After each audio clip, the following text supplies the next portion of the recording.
सिनेमात आणि लपाछपीबद्दल मला तुम्हाला सांगायचं की हा भयपट आहे, हॉरर सिनेमा आहे, त्यामुळे लपाछपी कसा आहे हा आपण आधीच एक मनात विचार करून जातो।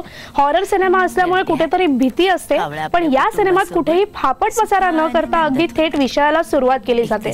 म्हणजे नेहा आणि तुषार यांची ही गोष्ट आहे। नेहा आणि तुषार शहरातून गावात येतात, त्यांचा काही प्रॉब्लेम असतो, तो प्रॉब्लेम नेमका काय आहे हे काही सिनेमात सांगितलं गेलं नाहीये, पण त्या प्रॉब्लेम पासून पळ काढत हे दोघं गावात येतात आणि इथेच या सिनेमाला सुरुवात होते। तर या सिनेमाची कथा आपल्याला माहित असल्यामुळे आपण आधीच कुठेतरी घाबरलेले असतो, कुठेतरी एक मनात भीती असते की आता काहीतरी होईल, आता काहीतरी होईल, आणि ही भीती आपला बिल्टअप वाढवण्यासाठी हा सिनेमाचं संगीत जे आहे ते आपल्यासाठी उपयोगाचं ठरतं। या सगळ्या सिनेमाला ते पूरक ठरतं। सिनेमाची कथा जी काही आहे त्यातल्या काही त्रुटीही आहेत, पण ह्या संगीताने ती बाजू जमेची धरली आहे आणि ती बाजू त्यांनी उचलून धरली। सिनेमाच्या संगीतामुळे बिल्टअप मिळतो आणि कुठेतरी भय निर्माण होतं।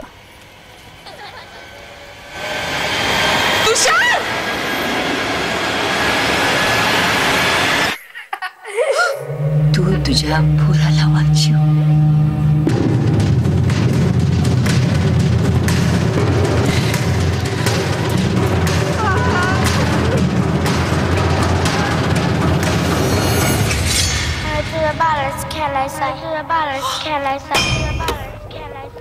सिनेमात 4च कलाकार आहेत ज्यांच्यावरती भर देण्यात आलाय। तर कधी कधी काय वाटतं की 4 कलाकार असल्यामुळे आपण एखादं नाटक वगैरे पडद्यावर बघतोय का ह्याची भीती थोडीशी असते, पण तसं या सिनेमात झालेलं नाहीये। पूजा सावंत आणि उषा नाईक यांची जुगलबंदी आपल्याला पाहायला मिळेल, पण पूजा सावंत कुठेतरी कमी पडते। खरं तर ती सिनेमात 8 महिन्यांची प्रेग्नेंट असं दाखवलं आलंय, पण तरीही तिच्या हालचालीमध्ये, तिच्या वावरामध्ये कुठेही ती 8 महिन्यांची प्रेग्नेंट आहे असं कुठेही दिसून येत नाही। त्यामुळे तिचा जो अभिनय आहे कुठेतरी रिअलिस्टिक वाटत नाही आणि तो कमी पडतो असं वाटतं। तिच्या समोर उषा नाईक असल्यामुळे ते अजून थोडंसं तिच्यासाठी थोडं धोकादायक ठरलं, बिकॉज उषा नाईक इतक्या कसलेल्या अभिनेत्री आहेत आणि त्यांनी त्यांची जी भूमिका आहे ती इतकी उत्तम निभावली आहे। त्यातही ह्या सिनेमाचं जे ओव्हरऑल जो वातावरण आहे भयाचं, ते सिनेमाच्या कथेला मध्ये मध्ये येत जातं, पण कुठेतरी ब्लॅकआउट सिनेमामध्ये येतात आणि थिएटर सारखं त्या ब्लॅकआउटमुळे सिनेमाची कथा कुठेतरी रटाळ होत जाते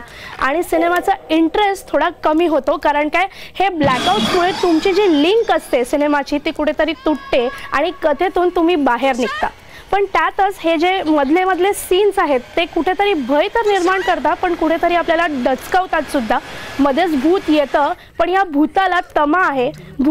हे जे भूत आहे सिनेमातलं, जी भूत आहे ते दरवाजा उघडून बाहेर जाताना एक सीन आहे, त्यामुळे गोंधळायला होतं की भूताला ही बंधनं कधीपासून यायला लागली। भूत आपण नेहमी बघितली आहेत ती आरपार निघतात, कुठेही कशीही येतात, पण इथे या सिनेमात मतलब भूताला काहीतरी एक बंधन आहे आणि तो दरवाजा उघडूनच बाहेर जाताना दिसतो आणि थोडासा गोंधळ होतो। घरट्यात कावळा आपल्या कुटुंबासोबत सुखानं नांदत होता।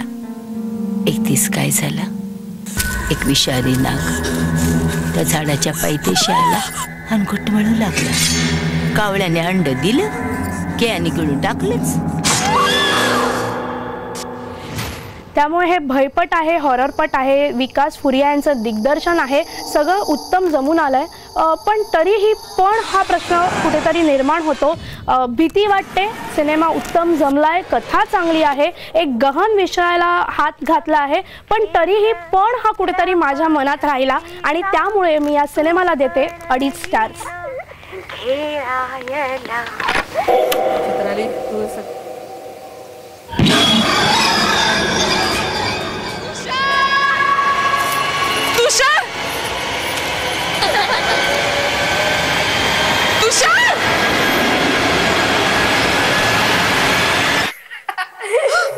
तू तुझ्या पोराला वाचव।